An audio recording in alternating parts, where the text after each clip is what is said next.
Hola, ¿cómo están? Nuevamente en Desenredos e Historia. Vamos por el cuarto capítulo y me encantaría empezar a platicarles de la era axial y la religión. La era axial, en un momento más se las explico, y la religión, no voy a entrar a platicar sobre una religión de manera específica. Voy a plantear un contexto que me parece que es fundamental para entender el proceso, el cambio y cómo es que hoy somos lo que somos, ¿ok? Vamos a entender un poquito nuestro ayer para comprender nuestro hoy. Entonces, si me lo permiten, comenzamos.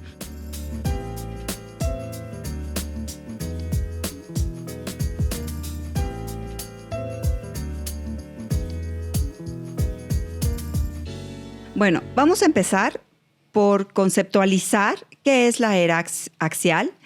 La era axial es una definición que un filósofo alemán llamado Karl Jaspers, más o menos a finales del siglo XIX, ¿no? A principios del XX, estudiando y analizando un poco la historia, se da cuenta que hay un parteaguas en la historia, ¿no? Que en la línea del tiempo entre 800 a.C.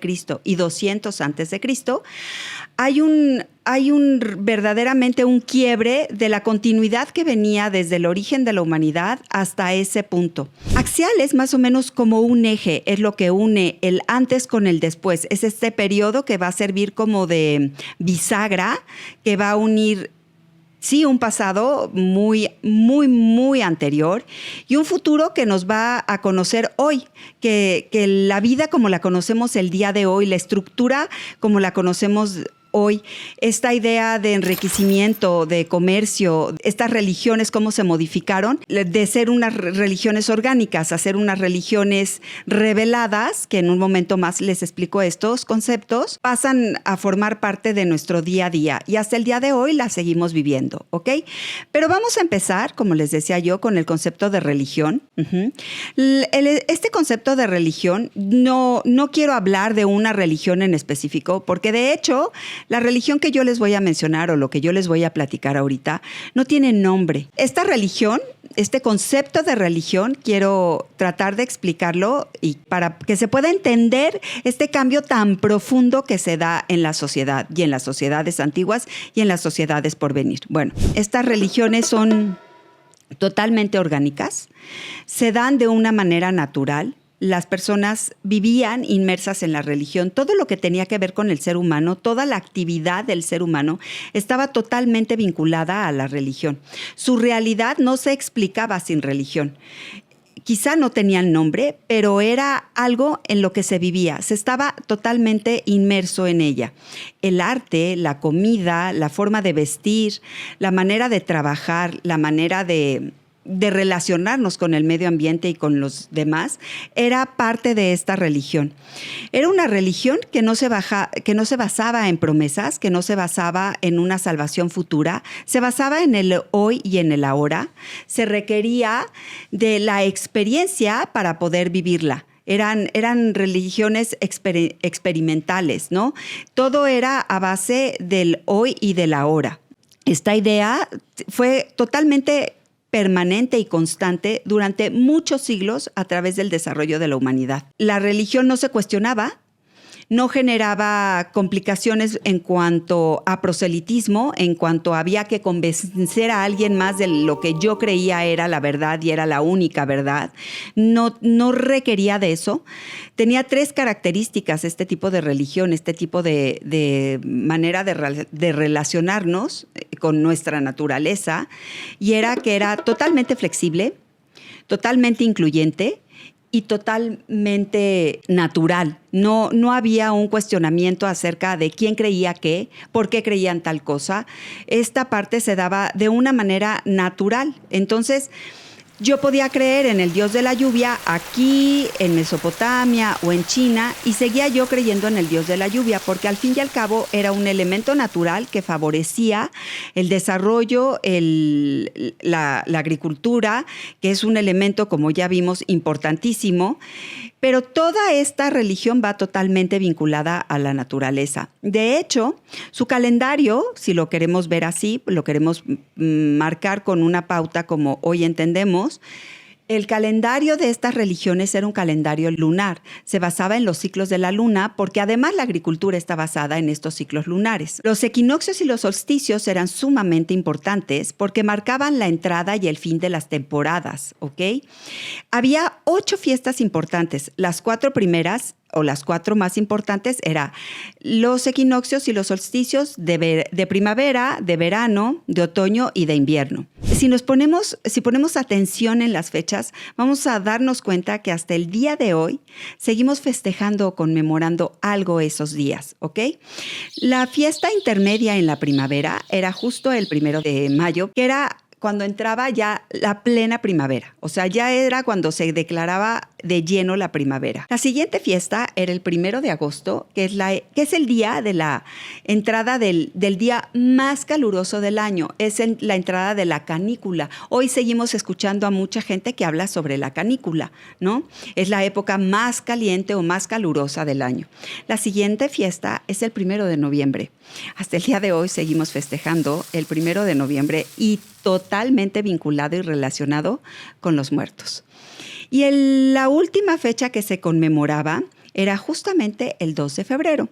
Si ustedes se fijan, hay una fiesta cristiana, católica, que se conmemora justo por esa fecha y es el Día de la Candelaria. Pero en ese entonces no. Por supuesto, no se festejaba la Candelaria, ¿no? Lo que se festejaba es que era el día más frío del año. A partir de ahí, había como un quiebre. Se sabía que ya no iba a empeorar el clima, que el clima iba al contrario, ir mejorando hasta llegar a la primavera. Este calendario, se veía y se celebraba año con año, y de hecho hoy podemos ver muestras de este culto, ¿no? A este ciclo o en este proceso, por ejemplo, la pirámide de Kukulcán, en Chichén Itzá, en el equinoccio de primavera, Kukulcán baja de la pirámide. En las pirámides, por ejemplo, en el templo de Abu Simbel, en Egipto, justo en el equinoccio de primavera, al fondo del templo, entra el sol e ilumina a Ramsés II.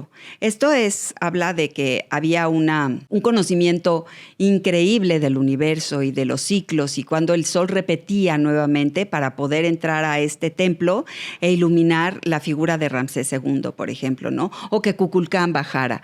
Y en muchas, Stonehenge, por ejemplo, tiene también esta parte en donde se veía la puesta del sol o la salida del sol. Muchos de estos monumentos, muchos de estos templos, muchas de estas pirámides el día de hoy las podemos ver y pueden marcar las épocas del año dependiendo a los ciclos de la agricultura, a los ciclos lunares, ¿no? No se pensaba que existiera un libro que determinara el lineamiento, la conducta o que contuviera toda la verdad. Como les dije, los acuerdos eran 3, era tolerante.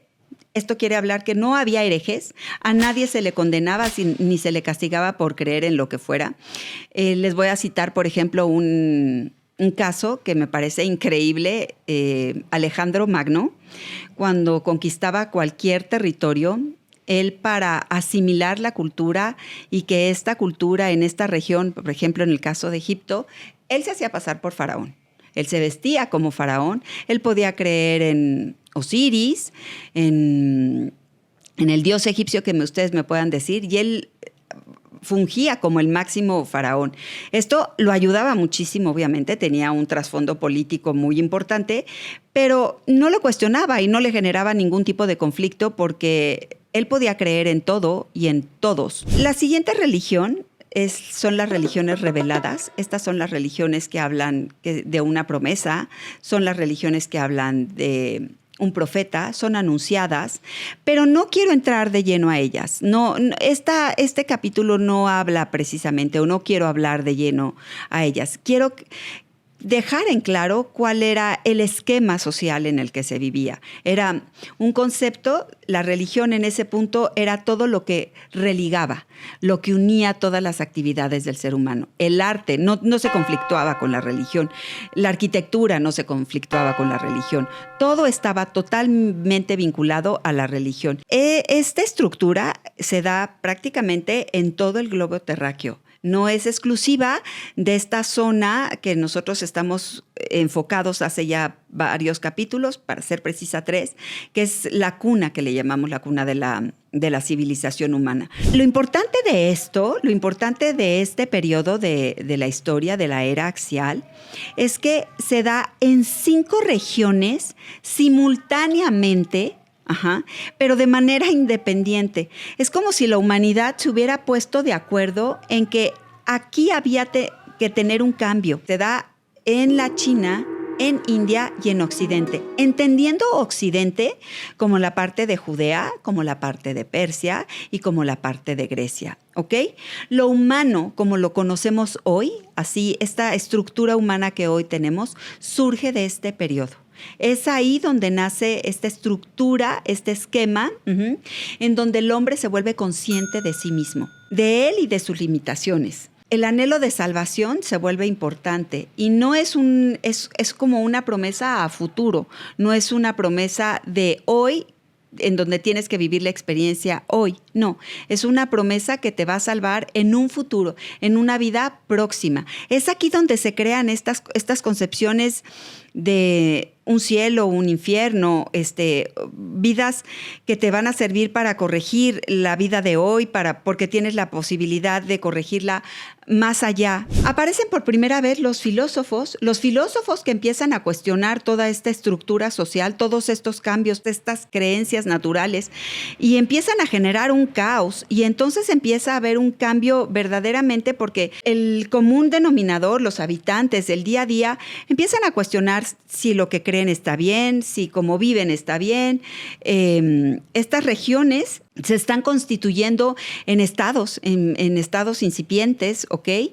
Empiezan a haber cambios en los valores sociales. Pasamos de vivir en comunas y vivir en darle prioridad al bienestar social a darle prioridad a un bienestar individual. Se empieza a ver esta parte de la importancia del individuo, una democratización de los ritos y del culto. Empieza una doctrina universal o empiezan doctrinas universales. Se hace proselitismo.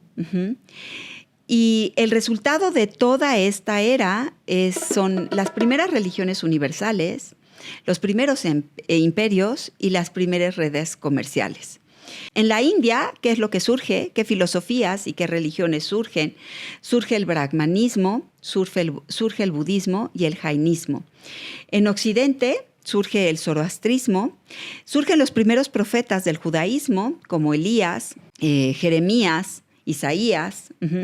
En Grecia surgen estos filósofos, como podría ser Parménides, Heráclito, Platón, Tucídides y Arquímedes. Entonces, es esta época en donde empiezan estos cuestionamientos, en donde empieza a creerse que lo que se venía viviendo, este culto a la naturaleza regido por la luna, este culto en donde la fecundidad, la fertilidad eran el eje de la vida, empiezan a perder la importancia. Giran, voltean a ver al sol.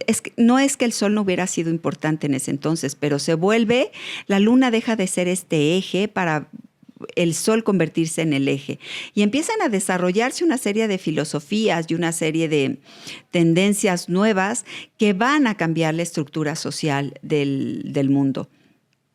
Y básicamente se dan en esta zona en la que nos hemos focalizado y nos hemos centrado, que hoy llamamos cuna de la civilización, es esta parte del creciente fértil, el conocimiento y nuestra relación con el planeta se rompe y cambia radicalmente para crear redes comerciales, para crear un sustento económico basado en metales, en prosperidad, en oro, en bienes suntuosos, como puede ser la seda, las especies, pero de todos estos elementos y de todas estas situaciones, si me acompañan, lo veremos en el siguiente capítulo, en donde vamos a empezar a hablar ya de manera específica de estas culturas.